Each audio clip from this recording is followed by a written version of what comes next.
দীর্ঘ ১ বছর আগের ভিডিও তোমাদের সাথে এখন শেয়ার করতেছি। সো হ্যালো এভরিওয়ান, আসসালামু আলাইকুম। কি অবস্থা সবার, কেমন আছো? এই তো আলহামদুলিল্লাহ, আমি অনেক ভালো আছি। আমার ভয়েসটা একটু ইগনোর করবা, যেহেতু ঠান্ডা লাগছে তাই হচ্ছে একটু ভয়েসটা অন্যরকম হয়ে গিয়েছে।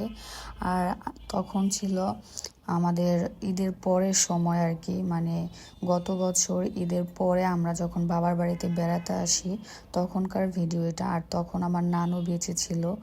আল্লাহ আমার নানুকে নিয়ে গিয়েছে আমাদের মাঝে থেকে এখন। আর নানুকে খুব মিস করি। নানু বাড়িতে আসলে নানা নানু ছাড়া কোনো মজা হয় না। আসলে মজা করি আমরা, কিন্তু সেটা আর আগের মতো হয় না, যেহেতু নানা নানু বেঁচে থাকে না। যাই হোক, সবাই আমার নানা নানুর জন্য দোয়া করবেন। আর এইদিকে নানা রকম আয়োজন চলছিল তখন, আর সবাই মিলে কাজ করতেছিল, কারণ তখন ছিল আমার নানার মিলাদের অনুষ্ঠান। নানা রকম আয়োজন চলছিল আর অনেক অনেক মেহমানদের দাওয়াত করা হয়েছিল। আর তখন আমার বোনের ছিল প্রথম বিয়ের পরে আর কি নানু শাশুড়ির বাড়িতে আসা। আর আমার বোন যেহেতু নতুন মানে আমার বোনের হাজবেন্ড যেহেতু নতুন নাতি জামাই, এজন্য তাকে স্পেশালি অনেক মানে দাওয়াত করা হয়েছিল আর কি। আর এদিকে সব কিছু আমার নানু দেখাশোনা করতেছিল, আবার সেও বলে দিচ্ছিল এভাবে এভাবে করো। এগুলো আসলে একরকম আনন্দ, যেটা মুরব্বিরা না থাকলে আর হয় না। এজন্য প্রত্যেকটা ফ্যামিলিতেই মুরব্বি থাকা জরুরি। এ দেখো, সবাই কাজ করছিল কিন্তু আমার নানু বসেছিল না। সেও প্রতি বছর বা প্রতি অনুষ্ঠানে যখন কোনো করলা ভাজির সময় আসে তখনই আমার নানু করলা ভাজি করতো, কারণ এটা তার মতো কেউ পারতো না। আর এইদিকে আমি হচ্ছে একটু ভিডিও ক্লিপ নিতেছিলাম যে গ্রামের বাড়িতে কি কি থাকে সেগুলো তোমাদের সাথে একটু শেয়ার করছিলাম। উঠানে কত সুন্দর অনেক কিছু রোদে রেখে দিয়েছে। আর এইদিকে আমরা একটু ঘুরতে গেছিলাম, যেহেতু সবাই কাজ করছিল, আমরা করেছি টুকটাক। বাট ভিডিওটা অনেক লং হয়ে যাবে আজকে, যেহেতু অনেক দিন আগের ভিডিও। তারপরে হচ্ছে এই ভিডিওটা প্রায় অনেক আয়োজন ছিল এই ভিডিওটার মধ্যে, এই কারণে আমার ইচ্ছে করছিল না কোনো ক্লিপ বাদ দিয়ে। যেহেতু মিলাদের অনুষ্ঠান ছিল তাই অনেক রকম আয়োজন ছিল। বেগুন ভাজা ছিল, গরুর মাংস ছিল, ইলিশ মাছ ছিল, চিংড়ি মাছ ছিল, করলা ভাজি ছিল, সালাদ ছিল, পাশাপাশি আর রোস্ট ছিল, আরও অনেক কিছুই ছিল যেগুলোর কথা আমার মনে নেই এখন, তোমরা ভিডিওতে দেখে নিও। আর এদিকে হচ্ছে সবাই যেহেতু একসাথে হয়েছি তাই হচ্ছে এখানে টমেটো আর তেঁতুল দিয়ে হাতে মাখায় তারপরে সবাই খাবে। এই খাবারটা তোমরা যারা খেয়েছো, এই আচারটা, তারা জানবে যে এটা কতটা লোভনীয় একটা খাবার। এখন তো আমার দেখে আবার খেতে ইচ্ছে করছে, কি বলবো, এত মজা হয়েছিল।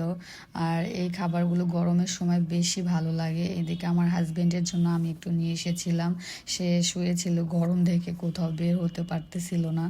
আর এদিকে আমরা নানা রকম আয়োজন করছিলাম, সেগুলো তোমাদের সাথে আস্তে আস্তে সব সামনের ভিডিওতে দেখাবো। আর আমার কাছে মনে হয় গ্রামের বাড়ির মজাই হচ্ছে এগুলো। আর আমরা কাজিনরা একসাথে হলে তো কোনো কথাই নাই।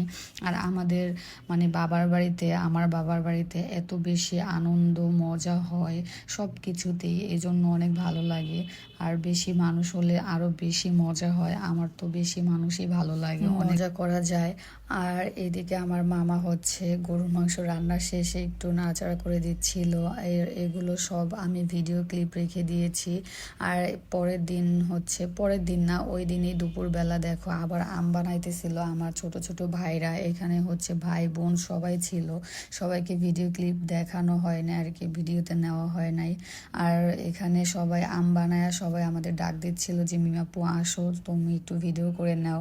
আর এই তো এখানে খাওয়া দাওয়া শেষ করে আবার চলে যাচ্ছি দুপুরের খাবার খেতে নানুদের বাসায়, যেহেতু আমার বোন আর বোনের প্রথমবারের মতো মামা শ্বশুর বাড়িতে যাচ্ছে, এজন্য তারা মিষ্টি আরও নানা রকম জিনিসপত্র নিয়ে তারপরে হচ্ছে দাওয়াত খেতে আসছিল।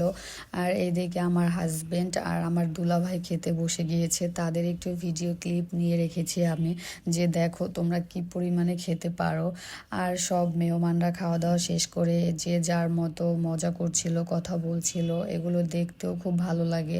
আমার নানু বাড়িতে বা আমার আমার বাবার বাড়িতে সবসময় এরকম অনেক মজা করা হয়, সবাই একসাথে হলে নানা রকম কথাবার্তা বলা হয়, যেগুলো আমার খুবই ভালো লাগে।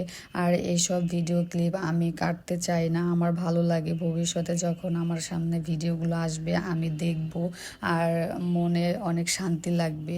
এই কারণে আমার ইচ্ছা করে না কোনো ভিডিও বড় হলেও সেখান থেকে কোনো ক্লিপ কেটে ফেলি। সেদিন রাতের বেলা আবার আমরা যখন খেতে গিয়েছিলাম সেখানকার একটা ভিডিও ক্লিপ এটা। আর পরের দিন সকালবেলা আমার মা কাজির ভাত রান্না করেছিল। আজকের মতো এই পর্যন্ত, আল্লাহ হাফেজ।